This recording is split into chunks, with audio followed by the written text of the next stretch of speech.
So previous to the appearance of Durga Devi, Kamsa alone was persecuting Devaki by killing her children. Oh, here we go again. Yes. Now he's making everyone happy, all of his counselors and ministers. Now he's given permission for them to use their demoniac powers. They were considered to be wizards because they could change their form any way they wanted in order to do demoniac activities. So they're very happy and they immediately set out on their job. The adherents of Kamsa were all influenced by modes of passion as well as illusion by the modes of ignorance, and their only business was to create enmity with saintly persons. Such activities can only reduce the duration of life. The demons accelerated the process and invited their deaths as soon as possible. Krishna book, chapter 4. Surcharged with passion and ignorance and not knowing what was good or bad for them, the asuras for whom impending death was waiting began the persecution of saintly persons. Srimad Bhagavatam 10.4.45. Exactly what each of the demons set out to do was done to them. And the secret of this will be explained in just a few more frames when Durvasa Muni goes to Narayan to take shelter. And he explains what this law is. As stated in the Bhagavad-Gita, Dehi nosmin yatha dehe kaumaram yavvanam jara tatha dehantara praptir dhiras tatra namuhyati. As the embodied soul continuously passes in this body from boyhood to youth to old age, the soul similarly passes into another body at death. A sober person is not bewildered by such a change. Irresponsible persons, surcharged with passion and ignorance, foolishly do things that are not to be done. Nunam pramattah kurute vikarama. Srimad Bhagavatam 5.5.41. But one should know the result of irresponsible actions as explained in the next verse, 10.4.44 purport. So each of these demons, later they concentrated specifically on Krishna. But at this point, they were very happy to kill any children that had been born within the last 10 days or more. So they were flying everywhere and using their mystic powers to kill, and we can assume also to eat these little children, because that's what demons do. They drop them down from the sky, just like what hawks do. They'll drop down an animal, the animal will fall on the ground and die, and then they'll pick it up and eat it. So the Rakshasas were also familiar with this art of killing little babies by dropping them from the sky. This particular demon, Shakatasura, he took the form of a cart to kill Krishna. Krishna was only 3 months old. At 3 months, a child is finally able to turn over by themselves. So there's a special sanskar, parshva. Par means to go over, and sva means by oneself. So Mother Yasoda was getting everything ready for the ceremony, welcoming the guests and getting the prasadam ready. And Shakatasura, he took that opportunity to take the form of a cart, and Krishna kicked him and killed him. So Krishna, playing as a tiny little baby, 3-month-old baby, even then he could kill the demons. The result of persecuting saintly persons is not only ultimately death, untimely death, The result of persecuting saintly persons is not only untimely death. The act is so offensive that the actor also gradually loses his beauty, his fame, and his religious principles, and his promotion to higher planets is also checked. Driven by various kinds of mental concoctions, the demons diminish all kinds of welfare. An offense at the lotus feet of the devotees and the brahmanas is a greater offense than that committed at the lotus feet of Supreme Personality of Godhead. Thus a godless civilization becomes the source of all calamities. Thus ends the Bhaktivedanta purport of 4th chapter of Krishna. Kamsa begins his persecutions. Now some of the demons, they concentrated just on Krishna. And other demons, they were happy to kill all the little children. For instance, when Bakasura came, he took the form of a baka, or a heron, a very big heron. And you'll see here, now when we go to Nandagaon, Barsana, we turn left at Chata. And we go past a village called Kaira. So Kaira is the place where Bakasura was killed. Krishna was playing there with his friends. There's a kund there. Some people call it Krishna Kund. I don't know the name exactly. And that's where Bakasura was. Now the first thing he tried to do was eat all of the cowherd boys. He was chasing after them. So the cowherd boys, they immediately took shelter of Krishna. And they yelled out, "Kare, Kare!" He's trying to eat us. So that's where the name of that village comes from, Kaira. Then when Krishna saw that his cowherd boyfriends, who were his very life and soul, were being harassed by this Baka, he decided to kill him. So Baka then attacked Krishna and swallowed him. And all the demigods in the sky, they were, again, ha ha, alas, alas, what's going to happen? They were so afraid of these powerful demons. My dear king, when a man persecutes great souls, all his benedictions of longevity, beauty, fame, religion, blessings and promotion to higher planets will be destroyed. Srimad Bhagavatam 10.4.46. Thus end the Bhaktivedanta purports of 10th canto 4th chapter of Srimad Bhagavatam, entitled The Atrocities of King Kamsa. So Sukadeva Goswami here, he's giving a prelude to what we're going to read, what we'll be reading in the next few chapters. He says, everything is destroyed when one persecutes great souls. So one by one, Krishna will kill each one of these great demons in the upcoming chapters. Aghasura thought, if somehow or other I can make Krishna and his associates serve as a last offering of sesame and water for the departed souls of my brother and sister, then the inhabitants of Brajabhumi, for whom these boys are the life and soul, will automatically die. If there is no life, there is no need for the body. Consequently, when their sons are dead, naturally all the inhabitants of Vraja will die. Srimad Bhagavatam 10.12.15. The great wizards who were able to assume any form were engaged by the king of Bhoja, Kamsa, to kill Krishna. But in the course of his pastimes, the Lord killed them as easily as a child breaks dolls. Srimad Bhagavatam 3.2.30. So first Putana, then Baka, then the third brother, Aga. He wanted to kill all the little boys because his reasoning was, it's very perfect logic. If he kills the children, and the children are the life of the Brijbasis, then naturally all the Brijbasis will die. So this was his demoniac plan. But what happened? Krishna killed Aga. So the three of them then were dead. The pure devotee is always within the core of my heart, and I am always in the heart of the pure devotee. My devotees do not know anything else but me, and I do not know anyone else but them. O Brahmana, let me now advise you for your own protection. Please hear from me. By offending Maharaj Ambarish, you have acted with self-envy. Therefore, you should go to him immediately, without a moment's delay.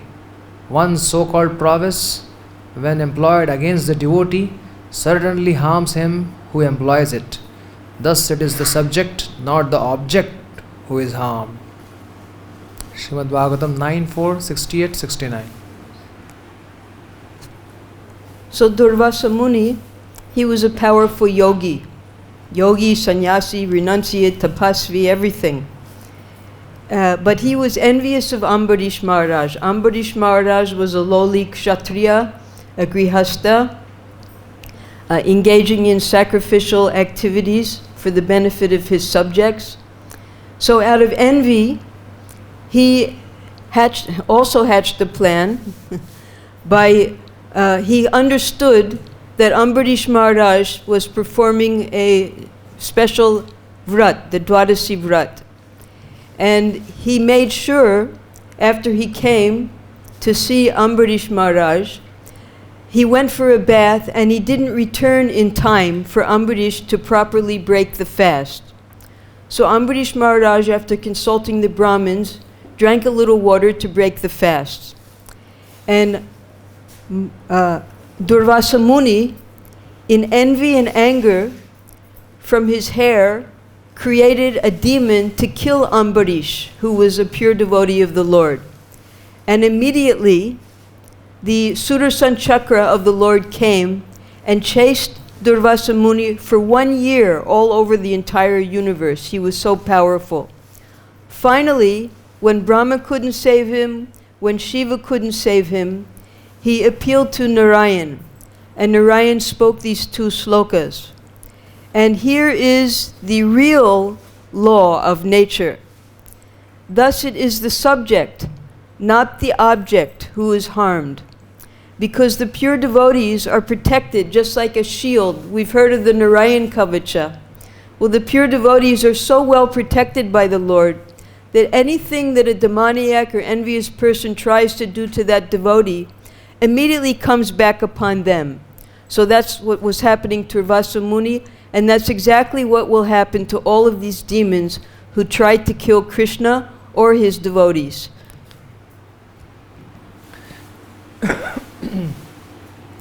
Chaitanya Mahaprabhu has very strongly recommended that one not commit any offense at the lotus feet of a devotee. Such offenses are compared to a mad elephant, because when a mad elephant enters a garden, it causes devastation. Therefore, one should be extremely careful not to commit offenses at the lotus feet of a pure devotee. So here in Chaitanya Leela, which is mirror image to Krishna Leela, we have the 2 demons who took birth as Jagai Madhai, it's Shishupal and Dantavakra. And they, one of them hit Nityananda Prabhu and caused blood to flow from his head. So Chaitanya Mahaprabhu immediately came with his Sudarshan Chakra and was going to kill them both. But Nityananda Prabhu, he reminded him that you've come to uplift exactly fallen people like this. So give them your mercy. So therefore Chaitanya Mahaprabhu, when they surrendered to Chaitanya Mahaprabhu and begged forgiveness, he then blessed them and they became devotees of the Lord. So similarly, we'll hear next. Where's the one about Kamsa? All right, we'll hear in this coming up chapter Kamsa in the Gora Leela. Now we're going to start chapter 5. Chapter 5. Meeting of Nanda and Vasudeva. The meeting of Nanda Maharaj and Vasudeva. Chapter summary. As described in this chapter, Nanda Maharaj very gorgeously performed the birth ceremony for his newborn child. Then he went to Kamsa to pay taxes due, and met his intimate friend Vasudeva. There was great jubilation all over Vrindavan due to Krishna's birth. Everyone was overwhelmed with joy. Therefore the king of Raja, Maharaj Nanda, wanted to perform the birth ceremony for his child, and this he did. During this great festival, Nanda Maharaj gave in charity to all present whatever they desired.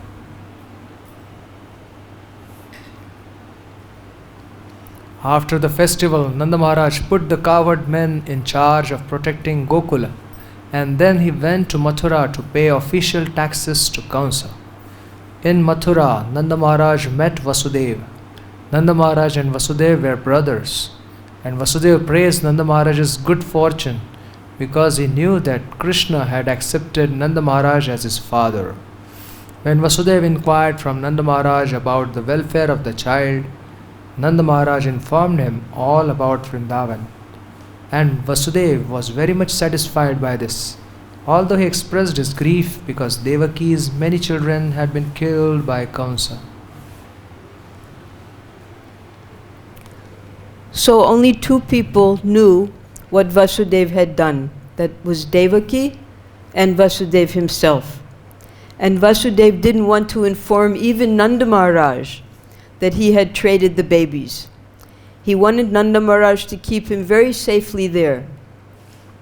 There's another comparison given that a cuckoo bird doesn't hatch her own eggs. She puts her egg in the nest of a crow. And the crow sits on the egg, and then when the baby hatches, the baby cuckoo flies away. So Vasudeva, he had put his baby safely, that's Lord Sri Krishna, under the care of Nanda Maharaj and Yashoda. And there was no reason in the world for them to believe that that wasn't their baby. Only finally, when Vasudeva sent Garga Muni to do the the name-giving ceremony, did Garga Muni give some hint? Because Garga Muni was able to see astrologically that this is actually the Supreme Personality of Godhead, and this is actually the son of Vasudeva. So that's the perfection of the science of astrology, that one can see so clearly about the birth of a child. So Nanda Maharaj, he very gorgeously performed the birth ceremony after the appearance of Krishna. And then, because in those days, as the feudal system is, the king, in order to protect the citizens, he has to live, so he extracts taxes from all of the citizens for his own maintenance in exchange for protection. Of course, Kamsa, being such a sinful rascal, rather than protecting, he was persecuting all of the citizens. But still the citizens were forced to pay tax. So Nanda Maharaj, because it was time for him to pay his taxes, after performing the birth ceremony, he went to Mathura. And Prabhupada says here that Vasudeva and Nanda Maharaj were brothers. That's because their fathers were brothers. Parjanya Maharaj and Surasen. They were the sons of Devamida Maharaj. Devamida Maharaj had a Vaishya wife and a Kshatriya wife. So they were born from those two different wives. And Parjanya Maharaj, he went to Braj and took up the activities of a Vaishya. And then Parjanya Maharaj had 5 sons, and Surasen, one of his sons, was Vasudeva. So they were just like brothers, cousin brothers. And they were so happy to see each other. But Vasudeva still did not disclose the secret of Krishna's birth and his transferal to Nanda Maharaj's care. Nanda Maharaj consoled Vasudeva by saying that everything happens according to destiny, and that one who knows this is not aggrieved, expecting many disturbances in Gokula. Vasudeva then advised Nanda Maharaj not to wait in Mathura, but to return to Vrindavan as soon as possible. Thus Nanda Maharaj took leave of Vasudeva and returned to Vrindavan with the other cowherd men on their bullock carts. So at this time, Nanda Maharaj and the cowherd men, because they were cowherd men, that meant that they wandered around wherever the grasses were nice for the cows. And at this time they had made their home in Gokul, in Mahavan, one of the 12 forests of Braj, on the other side of Jamuna River. So it was from that side that Nanda Maharaj came. And because Vasudeva advised him to go back quickly, he immediately left Mathura and went back to Mahavan, to Gokul. While he was away, Putana, she took that opportunity to come and try to kill Krishna. Although Krishna was the real son of Vasudeva and Devaki, because of Kansa's atrocious activities, Vasudeva could not enjoy the birth ceremony of his son. But Nanda Maharaj, the foster father, celebrated the birth ceremony of Krishna very joyfully. The next day it was declared that a male child was born to Yashoda. According to Vedic custom, Nanda Maharaj called for learned astrologers and Brahmanas to perform the birth ceremony. After the birth of a child, the astrologers calculate the moment of the birth and make a horoscope of the child's future life. Krishna book, chapter 5. So now we're beginning the 5th chapter. We finished the summary of the chapter from the Srimad Bhagavatam. And here it's explained that Nanda Maharaj, he was so jubilant that the next day, because Krishna was born at midnight, from the Acharyas say from Mother Yashoda, then the next morning he announced that a male child had been born. And because Nanda Maharaj was the king of all of the cowherd men, everyone celebrated, and they were also quite elderly by that time, but still childless. So everyone doubly, triply celebrated that Nanda Maharaj has been blessed with a boy. There's so many beautiful bhajans that are sung at that time, and everyone was coming to give gifts, coming to receive charity, depending upon their different statuses. Either they were giving or receiving, but everyone was in a joyous mood, singing and dancing, throwing butter, throwing yogurt, all rejoicing because at last their king, Nanda Maharaj, had a little baby child. Another ceremony takes place after the birth of a child. The family members take baths, cleanse themselves, and decorate themselves with ornaments and garlands. Then they come before the child and the astrologer to hear of the future life of the child. Nanda Maharaj and other members of the family dressed and sat down in front of the birthplace. All the Brahmanas who were assembled there on this occasion chanted auspicious mantras according to the rituals, while the astrologers performed the birth ceremony. All the demigods are also worshipped on this occasion, as well as the forefathers of the family. So Nanda Maharaj, for auspiciousness for his child, he was observing all of the traditional ceremonies for the Vaishyas. He called the Brahmanas, and the Brahmanas he gave profuse charity to, and all the other Vaishyas, the Gwalas, the cowherd men, they came also to celebrate. So there are many different types of Brahmins. Some are engaged in reciting mantras, some of them are engaged as astrologers, some of them are engaged in giving histories of the family. So all of them came and did their service at this most auspicious time of Krishna's birth celebration.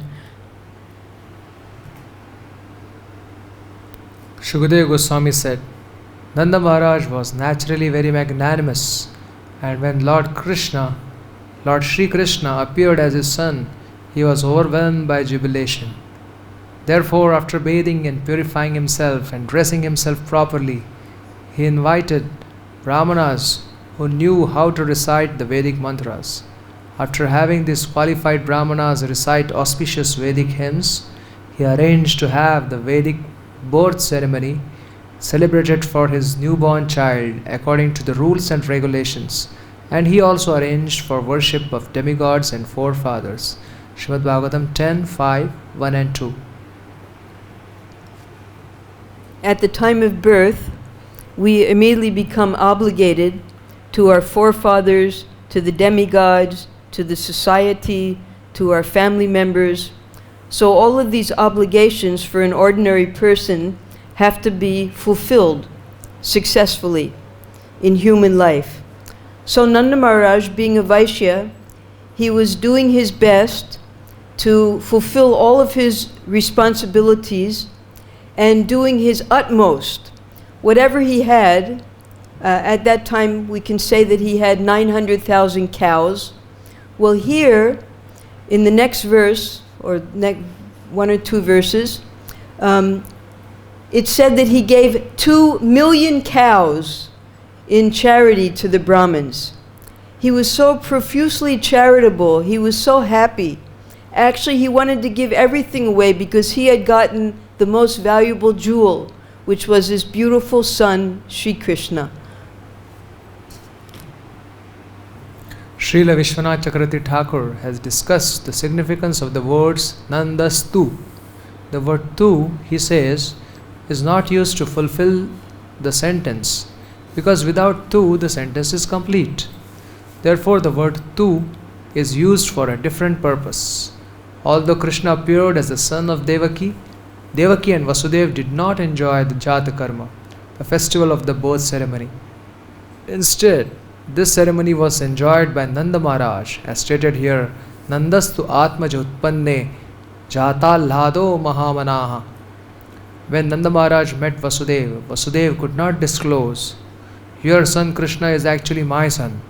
You are his father in a different way, spiritually. Because of fear of Kamsa, Vasudeva could not observe the festival for Krishna's birth. Nanda Maharaj, however, took full advantage of this opportunity. Srimad Bhagavatam 10.5.1.2 purport. So this Jata Karma Sanskara, here it says Jata Lado, with great joy Nanda Maharaj performed this Jata Sanskara, Jata Karma Sanskara. And normally with an ordinary child, that's when the either the father or the nurse will cut the umbilical cord so the child is then separated from the mother. But everyone was in such jubilation, in such ecstasy, that when Nanda Maharaj came to cut the umbilical cord, the nurse looked, and this is from Gopal Champu, there was no umbilical cord. But no one even cared if there was no, they were just so happy that they took the child immediately to perform the ceremony, the purification, the bathing, the feeding of the Brahmins, the giving of charity. So whether or not there was a umbilical cord or not, according to the nurse there wasn't one, but according to Nanda Maharaj, he was too ecstatic to even notice whether there was one or not. So then he went on with these ceremonies to satisfy everyone because he was so happy. The Jata Karma ceremony can take place when the umbilical cord connecting the child and the placenta is cut. However, since Krishna was brought by Vasudeva to house of Tatta Maharaj, where was the chance for this to happen? In this regard, Vishwanath Chakravarti Thakur desires to prove with evidence from many Shastras that Krishna actually took birth as the son of Yashoda before the birth of Yogamaya, who is therefore described as Lord's younger sister. Even though there may be doubts about the cutting of the umbilical cord, and even though it is possible that this was not done, when the Supreme Personality of Godhead appears, such events are regarded as factual. Srimad Bhagavatam 10.5.1.2 purport. So we'll have to take the authority of the Acharyas to understand this amazing Leela of the Lord, because Krishna says, Janma karma cha me divyam. If one can understand his birth, well, who can understand his birth? It was so exceptional. The fact that what other child has two parents? And what other child, his younger sister, is Yogamaya, Durga Devi herself. So Krishna, his birth from the very moment of his appearance was supernatural, exceptional, and beyond our comprehension. So if the Acharyas say that yes, Krishna was born from Yashoda, if the Acharyas say that when Vasudeva brought his son Vasudeva Vasudeva merged into that son of Yashoda. So who are we to doubt what the Acharyas say? Vishwanath Chakravarti, he's proving from many different shastras, not exactly here, the verses aren't given, but just from that one word tu, he's able to prove, because that tu doesn't have to be there.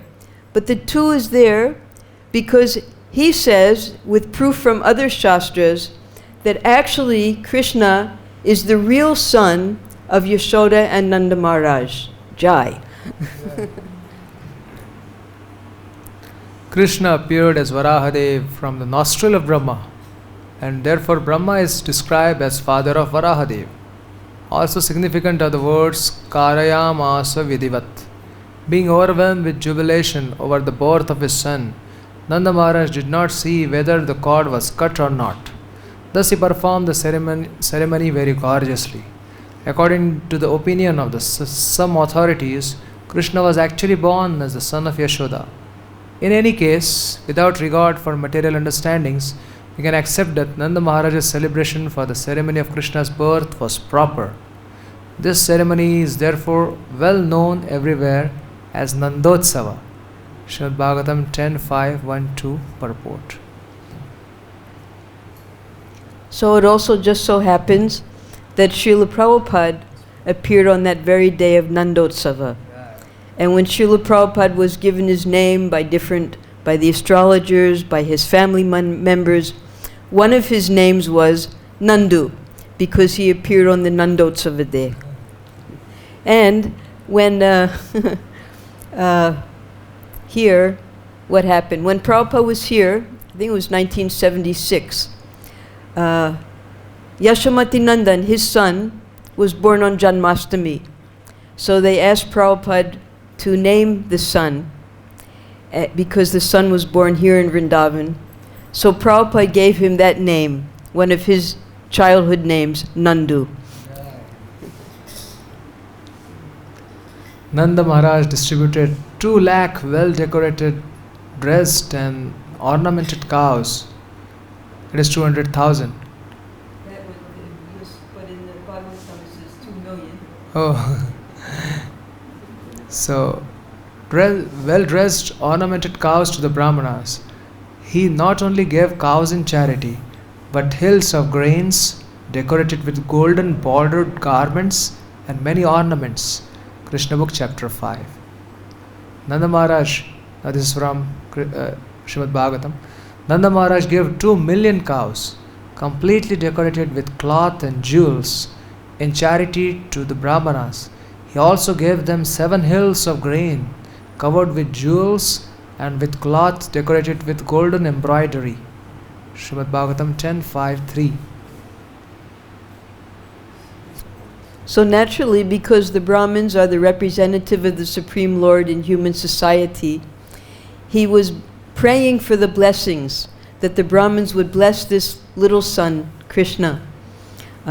His name, he hadn't been given a name yet, the name-giving ceremony will come later.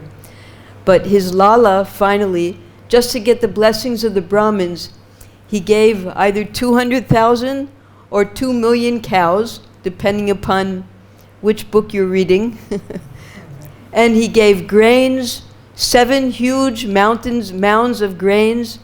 He gave cloth with gold ornaments, and the cloth was decorated with embroidery, golden embroidery, and the hills of grains were covered with jewels. So Nanda Maharaj, in no way his generosity could ever be compared to, because here was his beloved son appearing, and it just so happened, though he didn't realize it at the time, but his son was the Supreme Personality of Godhead. And being a Vaishya, Nanda Maharaj had so much wealth.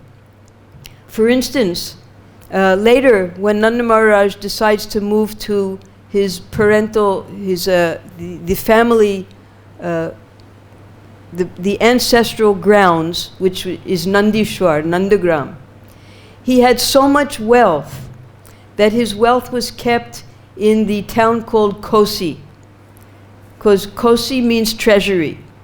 And what type of wealth was that? Ghee, milk, yogurt, all the products of the cows that they would use for trading.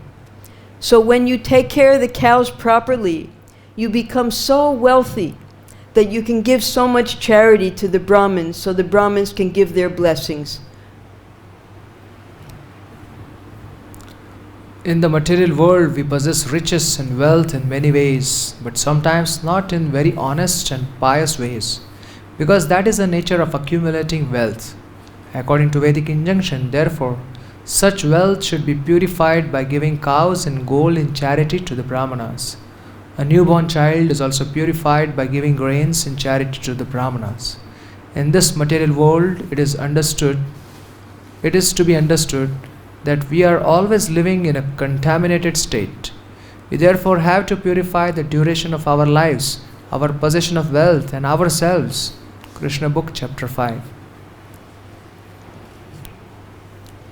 The natural inclination of a Vaishya is to collect wealth. So even Prabhupada, he explains that when you're a businessman, because a Vaishya, he's engaged in three main activities, and that is cow protection, business, agriculture, and lending of money, because he has wealth, so he's able to lend money. So sometimes a businessman, in order to make profit, he can't be completely truthful. He'll say, "For you I make no profit," when of course he's making profit, otherwise how can he live? So wealth in itself sometimes is not accumulated in completely honest manners. A Brahmin is completely honest, supposed to be completely honest, and he has no business. So he depends on the charity of the Kshatriyas and the Vaishyas. So therefore, in order to purify the wealth of the Vaishyas, it's important to give charity to the Brahmins, because then that wealth is used in the Supreme Lord's service. The duration of life is purified by taking daily bath and cleansing the body inside and outside and accepting the 10 kinds of purificatory processes. By austerities, by worship of the Lord, by distribution of charity, we can purify the possession of wealth. We can purify ourselves by studying the Vedas, by striving for self-realization, and by understanding the Supreme Absolute Truth. Krishna Book, Chapter 5. So these are the recommended processes for purification, both externally and internally. Externally, just as Prabhupada has taught us, we take bath and we accept the 10 different types of sanskaras, beginning with the Jata sanskara, as they're doing to Krishna here at the time of his birth. And then after that, well, actually the first sanskara is Garbhodan sanskara. So it's described in the Shastras how one night Yashoda Devi, at the appropriate time, she served her husband very faithfully, and from that service the Supreme Lord was conceived. The child Krishna was conceived.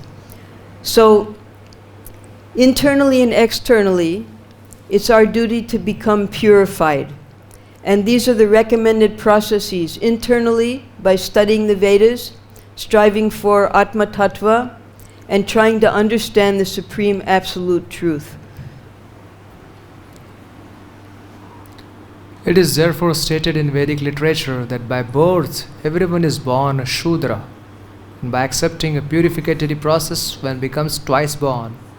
By studies of the Vedas one can become Vipra, which is the preliminary qualification of becoming a Brahmana. When one understands the absolute truth in perfection, he is called a Brahmana. And when the Brahmana reaches further perfection, he becomes a Vaishnava or a devotee. Krishna Book, Chapter 5. So this is why there's several slokas in the Srimad Bhagavatam that explain that even if one is born as a dog eater, if he chants the holy name of the Lord, he's to be accepted as a Vaishnava. It means anyone who's a Vaishnava either in this life or in previous life, he's undergone all the purificatory process required to become a Vipra, a Brahmin, and then finally the topmost platform, which is to become a Vaishnava. So here we have an example when Chaitanya Mahaprabhu blessed the Chandkazi. I think coming up is how that happened. Yes. O Jiva, hear my words. The Chandkazi's village is none other than Mathura. After performing Kirtana, Gauranga gave love of God to the Kazi and liberated him. Mathura's king Kamsa of Krishna Leela became Chand Kazi in Gaur Leela. For that reason, Gauranga addressed the Kazi as his maternal uncle. And out of fear, Kazi took shelter of Gauranga's lotus feet under orders from Hussain Shah, who was the king of Bengal Empire and Jarasandha in Krishna Leela. The Kazi caused disturbance during Kirtan performance by breaking the mridangas. The Lord, appearing in the form of Narsimha, half man, half lion, put fear in the Kazi's heart. Like Kamsa, the Kazi cowered in fear. Sri Chaitanya, however, gave him prema and thus made the Kazi a great devotee. Sri Navadvip Dham Mahatmya by Srila Bhaktivinoda Thakur. So by the grace of the Acharyas, we're able to see the combined activities of Gaura Leela and Krishna Leela. How Chaitanya Mahaprabhu, in his Leela, in his Gaura Leela, he finally blessed Kamsa with prema. And Kamsa became a great devotee of the Lord in the form of Chandkazi. O king, by the passing of time, land and other material possessions are purified. By bathing, the body is purified. And by being cleansed, unclean things are purified. By purificatory ceremonies, birth is purified. By austerity, the senses are purified. And by worship and charity offered to the Brahmanas, material possessions are purified. By satisfaction, the mind is purified. And by self-realization or Krishna consciousness, the soul is purified. Srimad Bhagavatam 10:5-4. So when we want to learn about how to purify different things, there's an entire chapter in the Hari Bhakti Vilas by Srila Sanatana Goswami, how different articles can be purified. And here, in short form, in this 10.5.4, Sukadeva Goswami is describing the different elements, how they can get purified. For instance, land eventually becomes purified over time. And then the body gets purified by bathing. Then unclean things are purified by washing them. But some things can't be washed. So in the Hari Bhakti Vilas, Sanatana Goswami describes from various shastras how one can clean things that can't be washed. If one's interested, they can read those different directions. Now for our senses, if we want to purify the senses, we have to engage in tapasya. And if we want to purify our material possessions, we have to give charity to the Brahmins and worship the Brahmins, because they're representatives of the Supreme Lord. If we want our mind to get purified, we have to be satisfied with whatever the Lord sends us. And ultimately, the soul is always pure, but if we want to act on that purified platform, we have to become Krishna conscious. These are Shastric injunctions concerning how one can purify everything according to Vedic civilization. Unless purified, anything we use will infect us with contamination. In India, 5,000 years ago, even in the villages such as that of Nanda Maharaj, people knew how to purify things, and thus they enjoyed even material life without contamination. Srimad Bhagavatam 10.5.4 purport.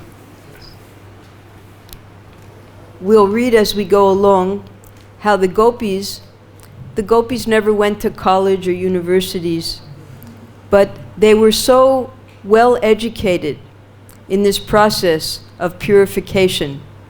Anytime Krishna was saved from a demon, they knew so many mantras. They would bathe him in cow urine and smear cow dung everywhere. And all the different products of the cows they understood to be purifying. And in that way, village life was always pure because they took complete shelter of Gomata. Just as we're trying to do, we have so many medicines now, so many different cleansing products, simply derived from our mother, the cow. So this was natural living for the villagers of Braja, because they were completely dependent on the cows for everything, for their livelihood, for their food, milk. So many unlimited preparations can be made from milk products, and from even their cleansing of their homes, they use the cow dung. For diseases, they use the different products also. So the basis of purification comes from Gomata, because she's pure. So therefore, the villagers even, these simple Vaishyas, they knew how to live a pure life, and we need to learn from them.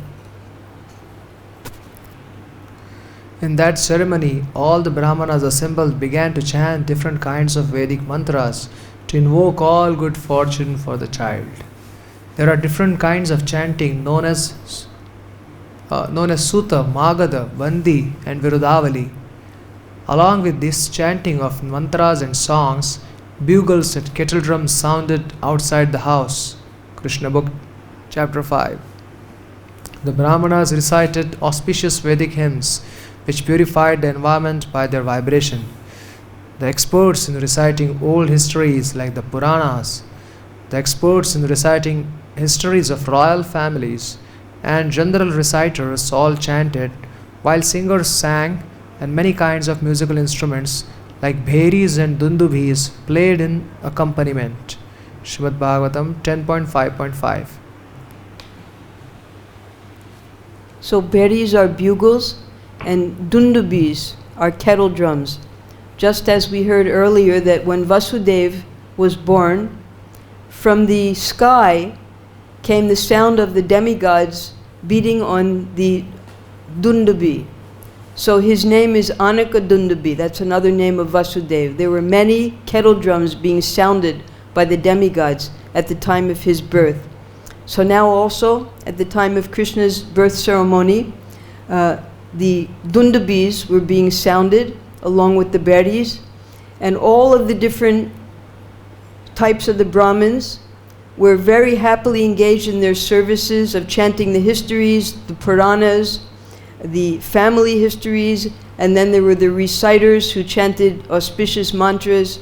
So it was a very auspicious moment with so many purified sound vibrations purifying the entire atmosphere.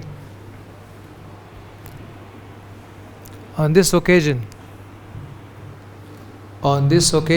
the joyous vibrations could be heard in all the pasturing grounds and all the houses. Within and outside of the houses, there were various varieties of artistic paintings done with rice pulp, and scented water was sprinkled everywhere, even on the roads and streets.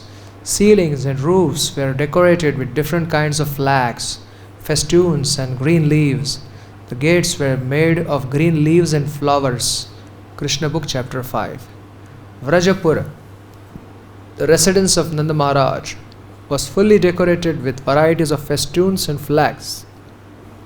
And in different places, gates were made with varieties of flower garlands, pieces of cloth, and mango leaves. The courtyards, the gates near the roads, and everything within the rooms of the houses were perfectly swept and washed with water. Srimad Bhagavatam 10.5.6. So we've heard that in Vaikuntha, the Lord is so opulent along with Lakshmi Devi, with so many invaluable jewels and golden ornaments. But in Braj, the opulence is different. In Braj, the opulence is flowers. So all over in the houses, on the lanes, everywhere, the houses were decorated with flowers and leaves and banana trees. These are all coming from nature. And this is the way the common village people, they decorate and make everything very opulent. Just as when we read about the 64 arts, several of the arts include many, many different decorations made from flowers. Flower beds, flower crowns, flower earrings, all the different types of flower decorations that are ornaments of Sri Krishna in the spiritual world. All the cows and bulls and cows were smeared with mixture of oil and turmeric and painted with minerals like red oxide, yellow clay, manganese. They wore garlands of peacock feathers and were covered with nice colored dresses and gold necklaces. Krishna book chapter 5. The cows, the bulls and the calves were thoroughly smeared with mixture of turmeric and oil, mixed with varieties of minerals.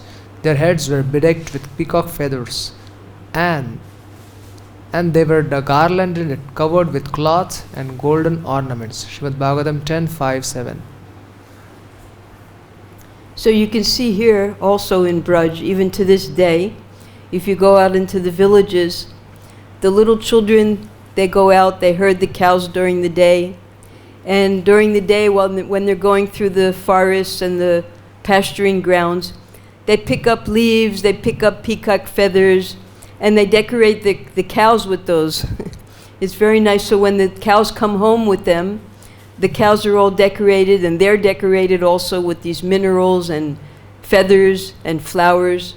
So this is natural, happy life. And this is the way Krishna grew up. And this is exactly what's going on in the spiritual world also, as we read in the Srimad Bhagavatam.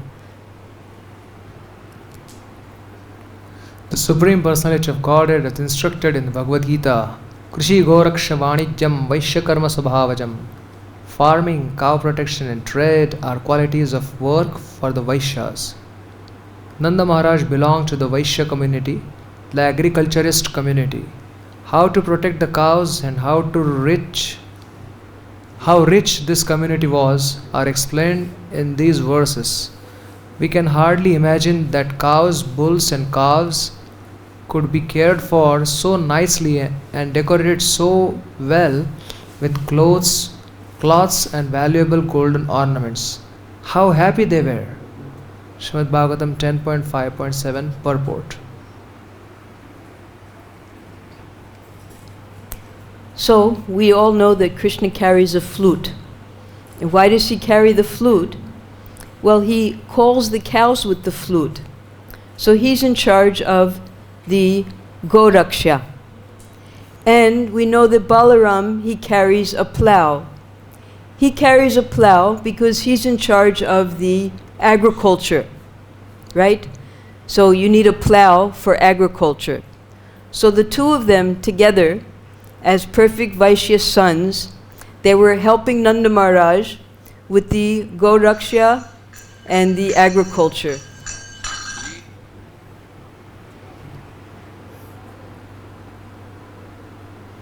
As described elsewhere in the Bhagavatam, during Maharaj Yudhishthira's time, the cows were so happy that they used to muddy the pasturing ground with milk. This is Indian civilization. Yet in the same place, India, Bharatvarsha, how much people are suffering by giving up Vedic way of life and not understanding the teachings of Bhagavad-Gita. Srimad Bhagavatam 10.5.7 purport. So Srila Prabhupada, he made a trip once to what was at that time the New York farm. Prabhupada had named it Gita Nagari. So in Gita Nagari, the cows were so happy because the devotees took such good care of them that everyone got milk. The dogs got milk, the cats got milk, the people got milk, everyone. And the cows were even giving milk without giving birth to calves because they were so happy with the service done by the devotees. So Prabhupada noticed that the dogs didn't even bark in Gita Nagari because they were so happy from the milk. And the cats, they would come over and rub against the cows because they were so friendly with the cows. So Prabhupada, he explained that this is real Vedic living, when everyone is happy by serving the cows, and especially the cows are happy, and when the cows are happy, they give so much milk that just like in Yudhisthira Maharaj's time, when everything was according to the proper dharma, they would wet the pasturing grounds with their milk. When all the ecstatic cowherd men heard that Nanda Maharaj, father of Krishna, was celebrating the birth ceremony of his son, they became spontaneously joyful. They dressed themselves with very costly garments and ornamented their bodies with different kinds of earrings and necklaces and wore great turbans on their heads. After dressing themselves in this gorgeous way, they took various kinds of presentations and thus approached the house of Nanda Maharaj. Krishna book chapter 5. O King Pariksit, the cowherd men dressed very opulently with valuable ornaments and garments such as coats and turbans. Decorated in this way and carrying various presentations in their hands, they approached the house of Nanda Maharaj. Srimad Bhagavatam 10.5.8. So this was the Vedic situation of the Vaishyas. They were wealthy. They had gold. They had everything they needed. They had surplus so they could give charity. And when there was a celebration, they would come and give gifts. They would dress up very nicely. The women would wear their ornaments. The men even would wear ornaments, put big turbans on their heads, and also have jewelry. So it's not like nowadays where the farmers are so poor that they commit suicide because they can't maintain their families and pay back their loans. It's such a sad situation now, because in Vedic times, it's the Vaishyas who were feeding the entire society. And all of this comes from taking care of the cows nicely. When we consider the past condition of agriculturists in the village, we can see how opulent he was, simply because of agricultural produce and protection of cows. At present, however, agriculture having been neglected and cow protection given up, the agriculturist is suffering pitiably and is dressed in niggardly torn cloth. This is the distinction between the India of history and the India of the present day. By the atrocious activities of Ugra Karma, how we are killing the opportunity of human civilization. Srimad Bhagavatam 10.4.8 purport. So a few days ago we heard about the emergency, and at that same time, for the first time in the history of India, it was made legal to slaughter cows. In the 70s, yes. First in Tamil Nadu and then in Bengal. Before that, it was against the law to kill cows in India. And there was total prohibition here in Vrindavan. There was no question of any of the sinful activities that we see going on now in Vrindavan. It just didn't exist. You couldn't see any of these things here. So there's been so much degradation even in the past 50 years, to the point where now the agriculturists, who are supposed to be the most wealthy, are suffering terribly. And all of this can be corrected by proper care of the cows. So we'll end here today. Hare Krishna.